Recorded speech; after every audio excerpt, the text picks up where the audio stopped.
Hope everybody can see me. I just wanted to come on and give you a personal thanks on behalf of Life and Safety Consultants for your interest in combustible dust and your attendance in this webinar today.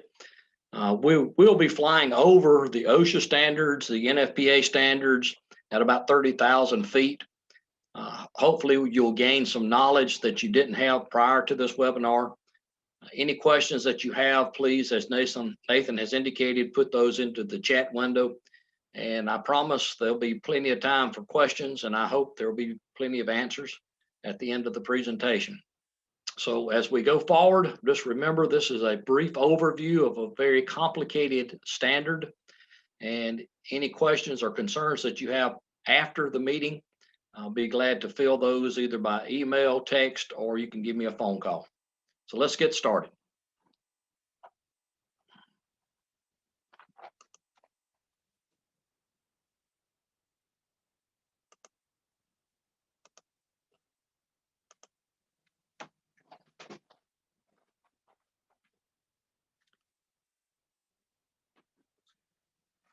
Yeah, I entitled the first slide, so what's all the fuss about this dust?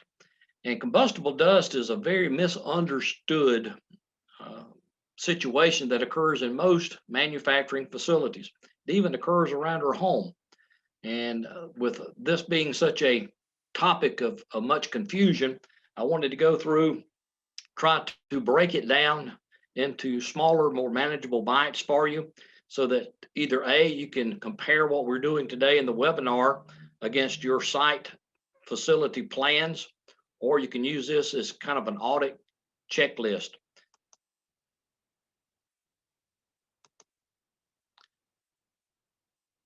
Start off with a video that I'm sure most of you have seen before, but this is a very good example of what went wrong in a manufacturing facility that had been around for years and years. We'll talk a little bit more about what went wrong after you watch the video.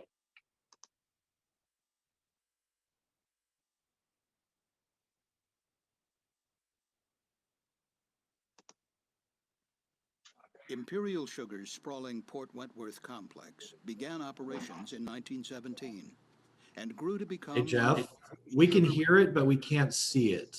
Okay, hold on a second.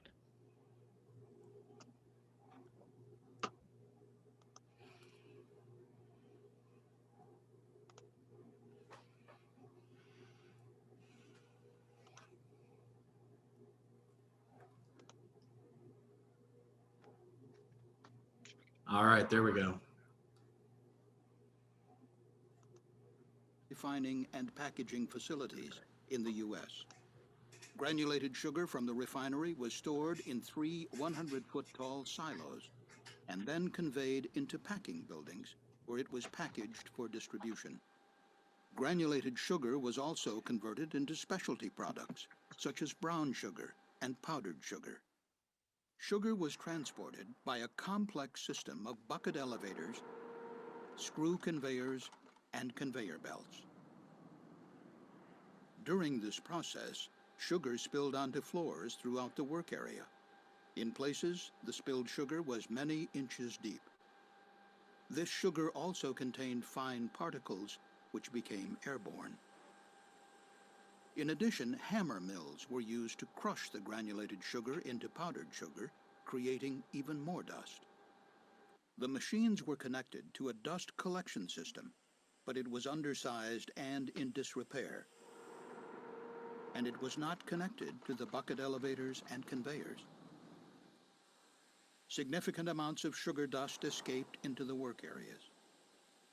Workers routinely used compressed air to clean packaging machines, further dispersing sugar dust throughout the buildings. Over time, large amounts of dust accumulated on elevated, hard-to-clean surfaces, such as ducts, beams, and light fixtures.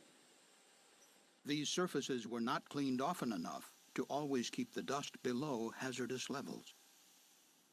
In the tunnel beneath the sugar silos, granulated sugar flowed through chutes onto a long steel conveyor belt.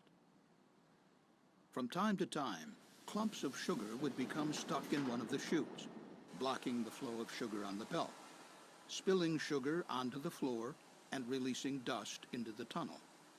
but the tunnel was large and ventilated, so this airborne dust did not build up to explosive concentrations. In 2007, the company enclosed the conveyor belt with stainless steel panels to protect the sugar from possible contamination. It was not equipped with a dust collection system. As a consequence, sugar dust would now be trapped inside this enclosure. On February 7, 2008, clumps of sugar were found blocking one of the discharge chutes. Sugar from the adjacent silo likely spilled off the moving belt. Dust likely accumulated to an explosive concentration inside the enclosure. At about 7:15 p.m., the sugar dust contacted a nearby ignition source, likely an overheated bearing, and exploded. This primary explosion blew apart the enclosure and vented into the packing buildings. Accumulated sugar was lofted and ignited by the advancing fireballs. The dust clouds fueled a chain reaction of secondary explosions, which swept through the buildings. Concrete floors buckled, releasing tons of granulated and powdered sugar into the flames. Emergency evacuation drills had not been conducted, and the explosions had cut the power to much of the interior lighting. In the maze of darkened and damaged stairwells and passageways, workers desperately tried to flee the growing inferno.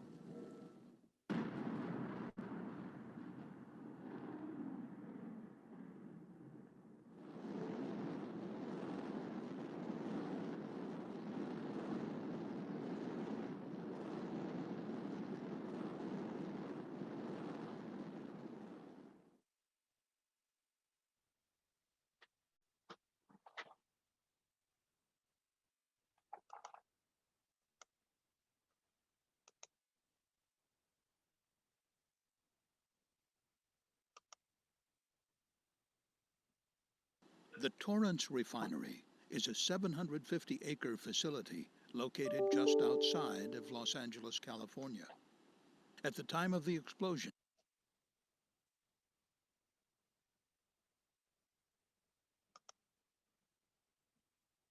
Okay, I'm not real technically savvy here, so we're gonna struggle through this, but I hope you saw what happened there at the Imperial Sugar Refinery. And I use this as an example, not only because it was so tragic, there were 14 people that lost their lives, but you saw the magnitude of the explosion. And it talked about secondary explosions that occurred throughout the facility. But more importantly, when you think about something exploding, you don't think of sugar as being one of those things that are super sensitive. So it doesn't take much in the way of a dust if it's enclosed. And you saw there that management or someone decided to enclose the conveyors, which then confined the sugar. And when it found an ignition source and it was at the right concentrations, the explosion occurred. Anytime that there's a change to the process, there needs to be a JHA, a job hazard analysis performed, or a DHA, a dust hazard analysis performed. Needs to be done by people who are knowledgeable in the field of combustible dust and fires and explosions. And anything that is suspect should be engineered completely, such as proper ventilation and things of that nature. So we've learned a lot from the Port Wentworth Imperial Sugar disaster, but there's still much more that we can do each and every day to make sure that our facilities are operating as safely as possible. But did you know that more than 1/32 of an inch of dust, over 5% of the room surface area, is significant explosion hazard? Now, some of the factors affecting the explosivity are particular size, or particle size, shape, surface area, volume, humidity, and some of these other things. But it doesn't take much of a combustible dust to create a problem. In fact, 1/32 of an inch is right here. Very, very small amounts. It's about the size or the width or thickness of a dime. Lost history and explosions from 2016 through 2020. 2016, there were 31 explosions that injured 22 people with 3 fatalities. 2017, 28 explosions, 43 injuries, and 6 fatalities. 2018, 37 explosions, 30 injuries, 2 fatalities. 2019, 37, 27, and 1. And in 2020, 26 explosions, 23 injuries, and 1 death. Now, what you can see here over this 5-year period is that we're not making much improvement. We're still averaging 31.8 explosions per year, 29 injuries, and 2.6 fatalities because of a dust explosion or fire. These are the locations where most of these fires and explosions occurred in the United States. 27 fires and dust collectors, 3 explosions, injuring 4. Storage silos, there were 30 fires, 13 explosions, 24 injuries, 1 fatality. Other types of storage, 17 fires, 6 explosions, 8 injuries, no fatalities. Dryer, 23 fires, 9 explosions, 5 injuries, 1 fatality. Elevators and conveyors, very similar to what you saw in the video at Fort Wentworth, where they were using bucket conveyors. There were 22 fires, 7 explosions, 3 injuries, no fatalities. And others that fell into a category, there were 19 fires, 10 explosions, 19 injuries, and 3 fatalities. So there have been 165 reported fires, 60 explosions, 88 injuries, and 10 fatalities. Did you know that combustible dust is one of the most under-recognized hazards in industrial facilities? This is because many people, even safety professionals, are unaware of how common combustible dust is and how dangerous it can be. Combustible dust is present in nearly every manufacturing and industrial processing facility across the globe, from aerospace, auto manufacturing to food processing and metalworking. And where there's combustible dust, there's the possibility of an explosion that can result in serious damage to your facility, your personnel, and ultimately your business. There are just a few regulations that you need to be familiar with and follow. NFPA 652, which is the standard on fundamentals of combustible dust. NFPA 654, standard for the prevention of fire and dust explosions. NFPA 68, standard for explosion protection by deflagration venting. NFPA 69, which is a standard on explosion prevention systems. NFPA 91, standard for exhaust systems, and conveyors and vapors of gas and mist and non-combustible particles. NFPA 61, the standard for the prevention of fires and dust explosions in agricultural and food processing facilities. NFPA 484, standard for combustible metals. NFPA 664, standard for the prevention of fires and explosions in wood processing and woodworking facilities. NFPA 33, standard for spray applications using flammable or combustible materials. So just a few of the standards that you need to keep up with. Oh, and I almost forgot, there's OSHA. Specific OSHA violations cited under the General Duty Industry Clause, General Duty Clause that can be found in 29 CFR 1910.22. It's the regulations or requirements for housekeeping. I'll stop here just a minute and emphasize that on some of the audits that I've been on, I see a lot of times there's mobile equipment that's operating as a part of the housekeeping operations, such as floor sweepers and scrubbers, that are not rated for the hazard. You may have a hazard there with combustible dust, and you're using non-rated equipment to vacuum this up. I've seen several fires that have occurred because of the use of the unrated scrubbers, floor sweepers, things of that nature. Also, the same thing applies for forklifts that are traveling through a combustible dust area. Those need to be rated so that you don't get the combustible dust in contact with the hot surfaces of that forklift. I've also seen portable electrical pallet jacks, anything like that that's being used in an area where you suspect you may have combustible dust, or you have verified and confirmed that you do have combustible dust. These pieces of equipment need to be properly rated. Also, OSHA 29 CFR 1910.38 emergency action plans. We heard on the video from the Imperial Sugar that their emergency action plans had not been exercised. This is something that you must do. You must have a good emergency action plan. Not only do you have to have a plan in place, but you have to exercise that plan periodically, and it has to be a part of your new hire orientation, and it needs to be a part of a routine employee training program, so that when, not if, but when that emergency occurs, for whatever reason, could be combustible dust, could be a fire, it could be active shooter situations, that people know how to properly respond in order to get out of the building safely or to help to mitigate that situation. 29 CFR 1910.94, ventilation. This is something I see routinely as being woefully inadequate in most places. Example, you need to have good laminar flow through that piping that goes all the way back to your dust collection system. What I see a lot is that additional equipment is added to the header duct going to the dust collector, and it's never rebalanced, or it's never verified that the ventilation is not adequate for the machines that have been added. Sometimes we see that the material that's being aspirated is settling out along the path and collects in the duct.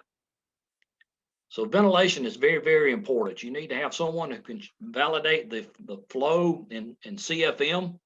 And typically you're looking at 3,000 CFM or higher, depending upon the material that's being transported.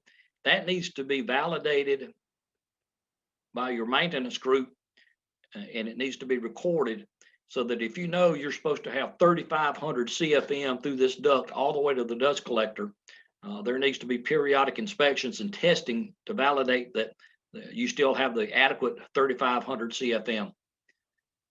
What I also have seen is in the middle of the night, 2 or 3 o'clock in the morning, the dust collection system would go down.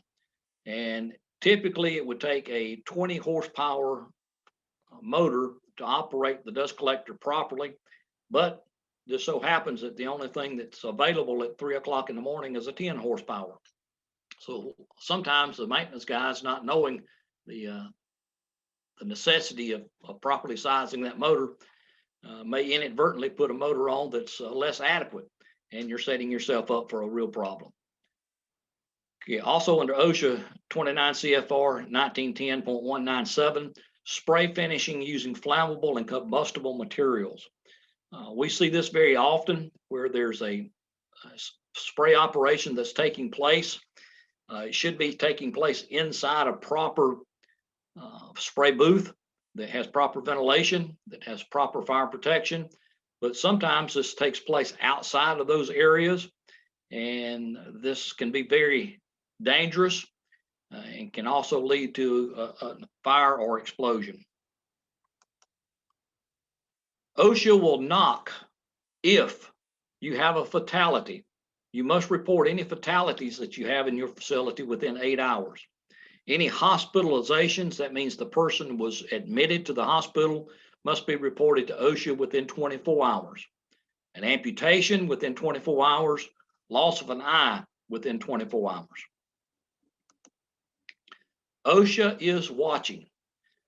For the 48 citations listed under the general duty clause for the term dust, the initial penalties range from just under $6,000 on the low end to over $680,000 on the high end, with an average of $49,000 per citation. The total penalties for all citations was $2.4 million in 2018. After arbitration, they're generally reduced by half. At the time of reporting, a lot of the incidents were still open, so these may not be the final numbers. But you can see there $2.4 million, and the fines ranging from $6,000 to $680,000 can put a real damper on your operations. In terms of materials most often involved and what materials there were broken down by citation, 25% of the citations were in the wood and pulp industries. 21% were in metals. This includes stainless steel, aluminum, chrome, chromium, titanium, nickel, cobalt. 17% were in food and agriculture, including grain, dried food, powdered dairy, and cocoa. And 17% were in plastics, which includes coatings, resins, polyester, polystyrene, polypropylene, pretty much anything that has polymer element to it. A lot of these plastics can be ground up and can cause combustible dust issues. We see a lot of this grinding up in recycling operations, where they take these polymers and grind them up to refurbish or to keep from going into the landfill.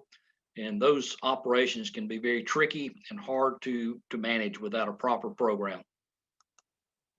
In terms of equipment involved, there were 74 pieces of equipment mentioned in the 48 citations. 42% were dust collectors. Again, dust collectors are often neglected. They're installed and they're somewhat forgotten. As we get further into the presentation, you'll see that there needs to be a correlation between the type of material that's being aspirated and the design of that dust collector. Years ago, it was low bid. Nobody really thought too much about the construction material, the dust collectors. But today, you have to compare what you're aspirating and the structure of that dust collector to make sure it is compatible. 15% were ductwork or conveying systems that were carrying combustible dust. And again, we see that if you don't have good laminar flow, the material will settle out. I've actually gone in to do audits and I've seen sagging ductwork, which would indicate to me that there's a buildup inside that duct. It's not being properly transported to the dust collector. These things are easily spotted by MVWA. That's management by walking about. Just go out, look up, look around, and if you see anything that's out of the ordinary, like a sagging ductwork, stop that operation immediately, investigate, and find out what exactly it is. It could be something as simple as a hanger, or it could be that you're having a buildup of combustible dust inside your dust collection system. 15% were in general workspaces. Now, when I say general workspaces, if you have office areas out in your manufacturing facility on the shop floor, and you have a suspended ceiling or a drop ceiling, you need to look above that ceiling. I have found many cases where the dust is collecting above that suspended ceiling, and in some cases it's in high enough concentrations that if that panel should dislodge, you could have a suspension of the combustible dust in a confined area, such as a small workspace, and it could lead to a fire and or explosion.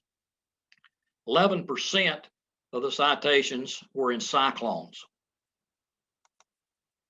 17% of the equipment involved that was only mentioned a handful of times. So just here and there, not enough to really get a good percentage. But look at your dust collection system, look at your cyclones, look at these small dust collection systems that may be near an employee.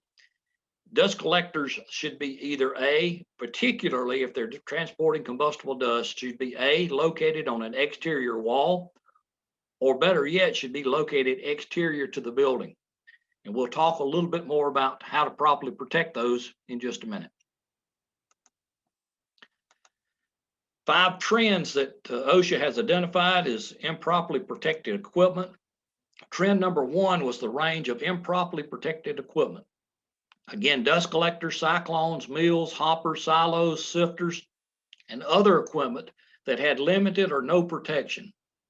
Some examples include indoor dust collectors with no venting that are located near workers. Usually these are the small one-off type collectors where you're doing a grinding or a buffing operation, and that dust collector is near workers. We see that grounding and bonding is also a big issue. And the type of bags that you may have in a dust collector, if it's a bag house, you need to make sure that those bags are properly grounded. So there's a lot of things that go into protecting people and property. Dust collectors that vented indoors, we see sometimes that dust collectors are allowed to recirculate air back into the building. I would certainly ask you to look at any situation where you may be venting back into the building. And if those dust collectors are not doing their job properly, then all you're doing is recirculating combustible dust that should be trapped at the dust collector. You're recirculating it back into your facility. No isolation between equipment. This is one of the things that we see quite often is if you do have a fire or an explosion in a dust collector, you need to make sure that you've got isolation valves so that you won't propagate that fire and or explosion back into the building. You want it contained outside of your facility, and you want it to be contained within that dust collector. Again, outdoor dust collectors that could propagate a flame back into indoors need to have a proper backflow prevention. Obstructed or poorly maintained venting. Absence of ignition control. If you do have a dust collector and you are aspirating combustible dust, you need to look at ignition control. And there are several systems out there that can detect the flame before it becomes a problem and can extinguish that fire very quickly. Also, when you're looking at your combustible dust, there's a KST value, and that's how big the boom could be. KST 0 to KST 5. And you want to make sure that you pair up your dust collector with the potential explosion. So if you have something that has a KST value of 3, for instance, you need a dust collector that has a rating of 3 so that it can handle the explosion of a KST value combustible dust. If you have something that is rated less than the material that you're transporting, the container, the vessel itself will not be able to handle that explosion. Number 2 is the dangerous use of enclosureless dust collectors. These are generally dust collectors that the dirty air feeds into through the bottom or through the one end of the collector, with the dust being captured by a big sock or a bag with no frame or structure around it.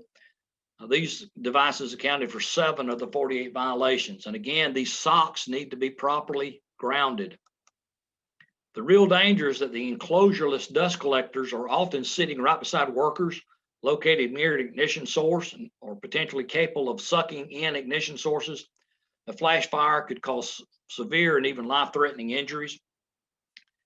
As an example, when these enclosureless dust collectors are located beside the workers and they're not taken into consideration when you issue a hot work permit, those dust collectors should be shut down because the grinding operation or the welding operation could allow a spark to enter that dust collector, and you can have a major explosion right there near where the workers are. Insufficient duct velocity, and this is what we've already talked about, allowing dust to accumulate in ducting or conveyance systems. This issue was mentioned several times, especially in metalworking industries. In one case, at an equipment manufacturing facility, the ductwork collapsed due to the amount of accumulated dust. And again, I've seen this in several audits that I've done. I've seen where ducts have collapsed or nearing collapse. And this is a good telltale sign that you're woefully inadequate when it comes to duct velocities and capture. Housekeeping. Housekeeping challenges in a small facility. Small cabinet wood shops were mentioned 3 different citations because they didn't have a collection system in place. Other housekeeping included, again, we go back to the enclosureless dust collectors, allowing metal dust to enter exhaust systems, damaged power cords in areas that accumulate combustible dust, keeping a workplace free from combustible dust. The last trend, which led to a number of injuries in 2018, is keeping workplace free from combustible dust. Below are some examples. A welder suffered 2nd and 3rd degree burns when the electrode from his welding torch fell into a chamber that had accumulated titanium dust in the bottom of it.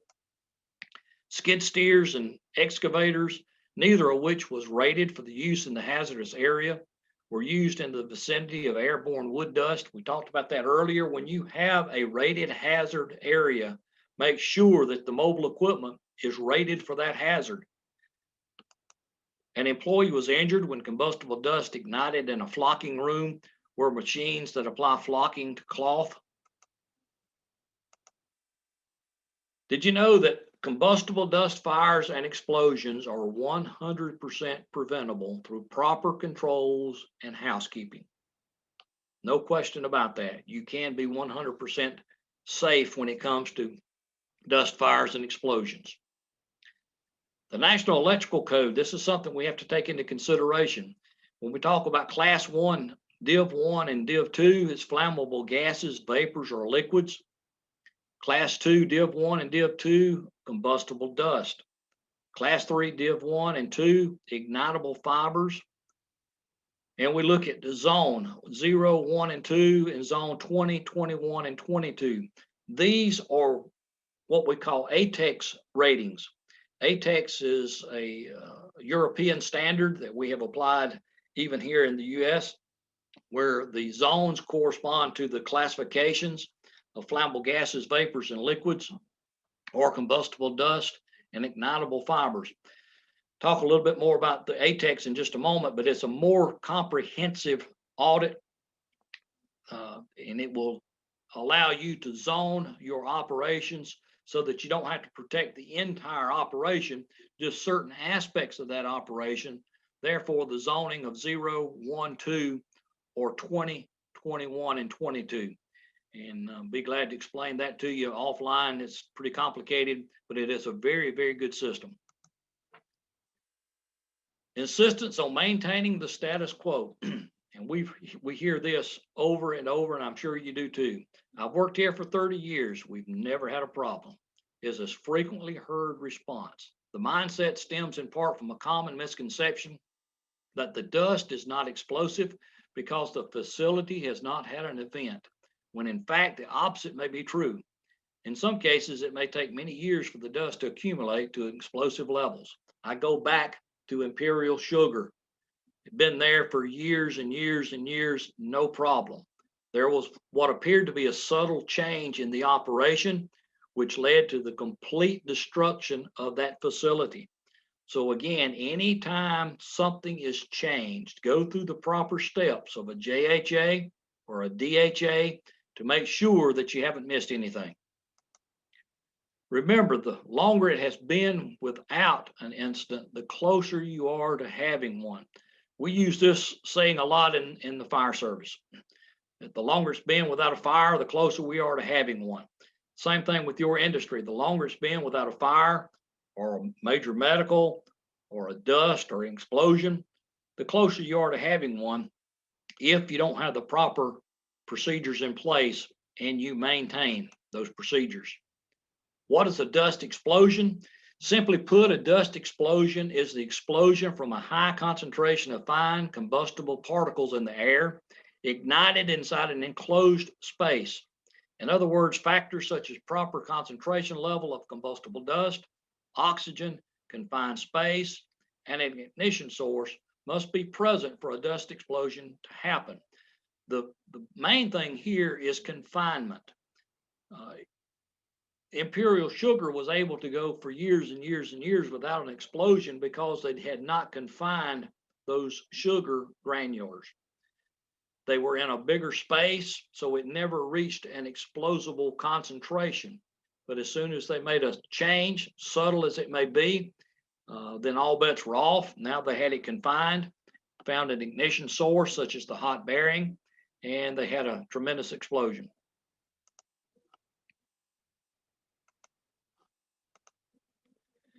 What is a deflagration? A deflagration is a very fast-moving and hot fire that moves as a heated materials ignite cold ones. A fire will always travel from a hot surface to a cold surface, and in doing so, it will create a shock wave.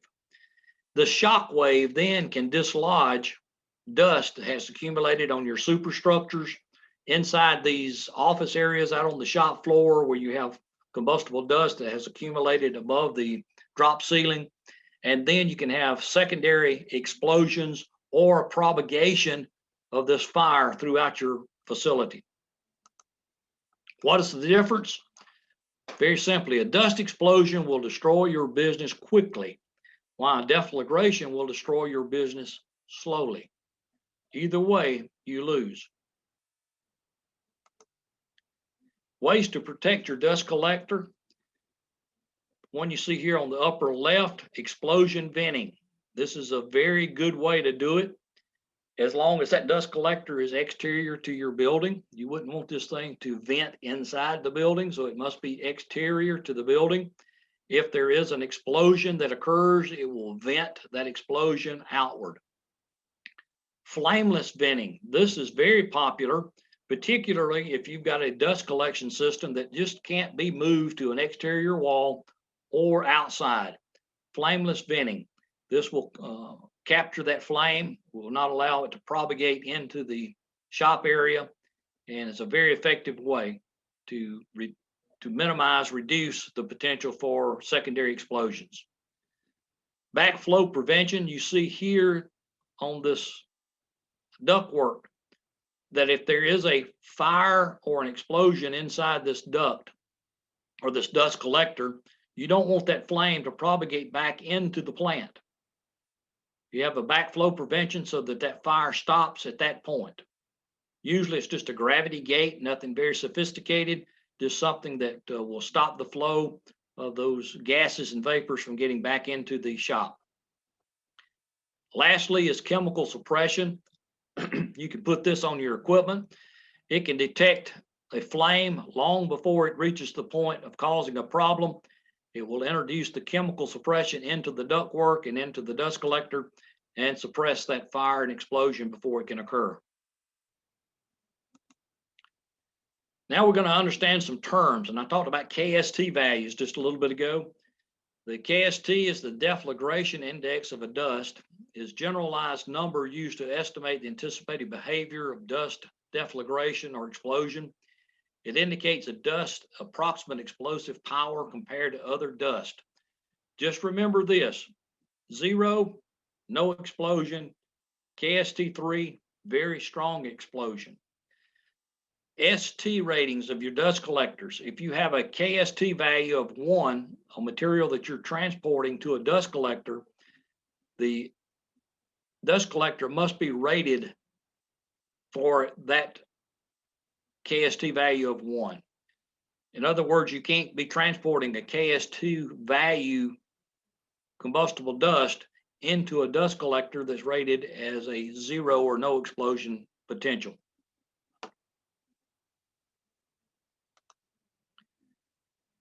How do you know if you have a problem? NFPA 652, the standard on the fundamentals of combustible dust, was the first standard to introduce the requirements of a DHA, dust hazard analysis. The DHA is used to systematically identify when and where dust explosions and flash fire hazards can exist, and to evaluate the potential consequences in order to assess the level of risk in a facility and determine the adequacy of the current safeguards. Evaluate combustible dust handling and generating processes at your facility. Identify potential failure modes and ignition sources. Document the locations and severity of dust explosion and flash fire hazards, and provide recommendations designed to reduce the risk. This is what you do when you do the initial evaluation. You want to look at your dust handling generating processes, your conveyors, making sure that you don't have a confined situation, that you have good, adequate grounding and bonding. The grounding and bonding is a key thing. For example, if you have a duct that has flanged joints, at each one of those flanged joints, you should have a jumper going across to properly ground and bond that duct system. Anything that travels through air creates static. And when you're transporting a combustible dust and you're creating static inside of a duct prior to getting to the collector, you can have an explosion. So grounding and bonding is critical. Most of the time, well, just about all the times, these flange joints are going to be above the floor, 10, 15, 20 feet in the air. There's ways that you can then jumper those flanges and then tie all of that back into a control panel that can be viewed from the floor. And if you have one of these flange connections that has lost continuity, it will indicate on the panel, and you know exactly which flange joint where the continuity has been lost, and it's easy to go back and fix. So a lot of these things we can do and help you if we are coming to your facility to do a DHA. Dust sampling and analysis. This is very, very important. The first step in addressing combustible dust is to identify what materials present in your facility meets the definition of combustible dust. You can't look at it and tell if it's a combustible dust.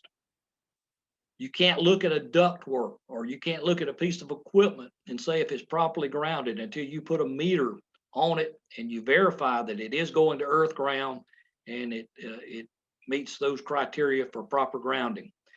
Same thing with combustible dust. So there's several tests that we can use a third-party lab to help you to identify the products within your facility that may present themselves as combustible dust. One test is a go, no-go explosion screening test. I don't recommend the go, no-go screening test because it only tells you, yes, it will explode or no, it won't. And if the test comes back, it says, yes, it will explode, then you still don't know the severity of the explosion. So then you have to go and you talk about maximum explosion pressure, or the Pmax. Normalized maximum rate of pressure, and that's the KST value. How big will the boom be? You need to look at the minimum ignition energy, the MIE, the minimum ignition temperature, minimal explosible concentrations, or the MEC, moisture content, and particular size. So all of these things go in to determining whether or not you have a combustible dust. And I like to go straight for the KST test. That'll tell you, yes, it is combustible, or no, it's not. It will also tell you the KST value, 1, 2, 3. And this is usually the test that I recommend that you go to. And then all of these other things really don't come into play because we know exactly how to protect against that KST rated combustible dust from that point on. We'll tell you this, that these tests are not inexpensive. I don't want to say not cheap, but they're not inexpensive. An average test for the KST values can range anywhere from $1,200 to $2,000 per test. So what we would try to do at your facility is to find a location such as what's being collected inside a dust collector that may be a good representation of all the material that you're dealing with at your facility. We might want to take a sample there. There may be some other areas that you have concerns, or you've noticed, over the last several years or months, a difference in the operation. So you can help us to determine where's the best place to sample, and then we can sample that, send it off to a lab, have it analyzed, and then when it comes back, we can help you to come up with the right procedures to properly protect your equipment and people. ATEX, I talked about that just a little bit earlier. It's atmosphere explosible. It's a European directive describing the minimum safety requirements for workplaces and equipment used in explosive atmospheres. It goes through zoning, zone 0, 1, 2.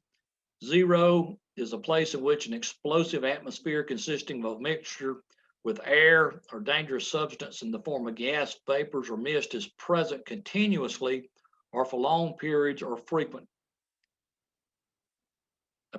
ATEX Zone 1 is a place where an explosive atmosphere consisting of a mixture with air and dangerous substances in the form of gas, vapor, mist is likely to occur during normal operations. And then the ATEX Zone 2, same thing as vapors, is not likely to occur in normal operations. The only difference here is 0 is the highest rated, where 2 is the lowest rated. In the KST values, it's just the opposite.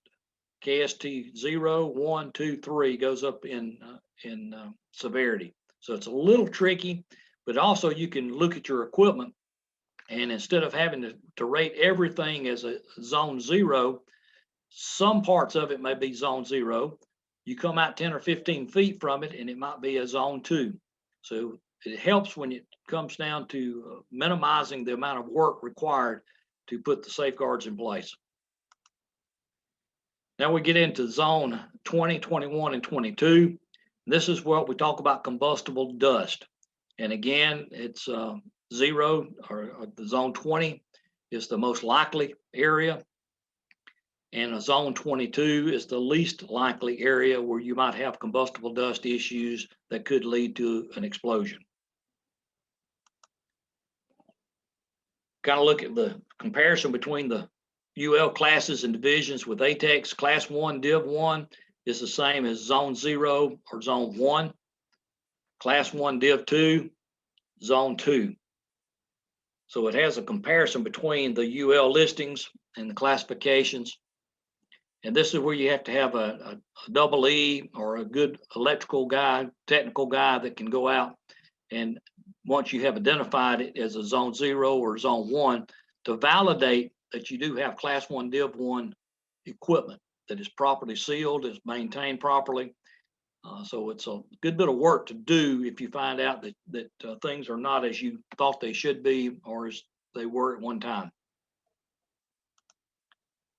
This is an example of classifications of the area where you have a Zone 20, which is inside the cement mixer. Then you have a Zone 21 that's outside of that mixer, and then a Zone 22. So the one you would concentrate on the most would be the Zone 20. You'd have to properly protect that. Then as you move out, the same requirements that you had in this Zone 20 now don't apply to the Zone 21, but there are certain requirements that are less costly. And then when you get out here to the Zone 22, there's really not a lot that you need to do. So instead of having to classify the entire area as Zone 20, you can break it down to be more cost effective. Do you think your company may be at risk? Let us help you if we can. Give us a call. We can conduct a walkthrough with you to help you point out potential issues. We can conduct a more in-depth DHA, dust hazard analysis. We can conduct an ATEX review, which is a very detailed review. We can evaluate your current protection measures and make suggestions for improvements. We can review all of your written emergency action plans, SOPs, to ensure compliance. So let's help you to be even safer in the future. Hope you got something out of it. I'm going to turn it back over to Nathan now and see if you have any questions. All right. Thank you so much, Jeff. That was fantastic. We've got the chat window up. I didn't see any questions. One person did mention that the video was a little bit quiet at the beginning, so I did post a link to that.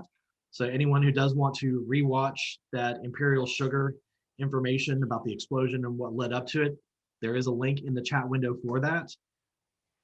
We have recorded this presentation, so you will have access to it afterwards. Again, we'll post that on our YouTube channel. It looks like we do have a question. Let me see here really quick. One question regarding the ignition source suppression systems, such as spark or hot particle detection associated with a water extinguishing system. What is the NFPA code for the installation of this kind of system? That would be an NFPA 13 requirement. And most of the cases, there are some water suppression systems that are out there, but most of these suppression systems that I think you're talking about are incipient type suppression, are more chemical than they are water. But you can use a water extinguishing system. There are some that can also detect the rate of rise, that would operate open heads.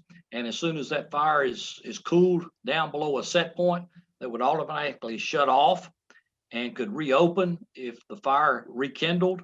So there are several options that you have for protecting your equipment.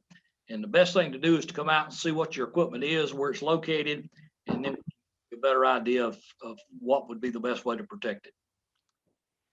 Thank you very much for that response. Does anybody else have any questions?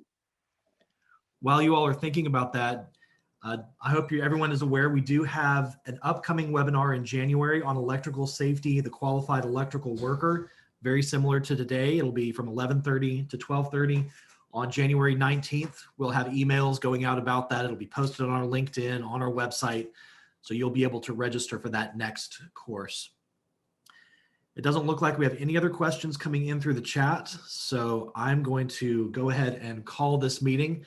Again, thank you everyone so much for joining us today. And Jeff, thank you for your time and your presentation as well. You're most welcome. All right. Thank you, everybody. I'm going to go ahead and close out this meeting.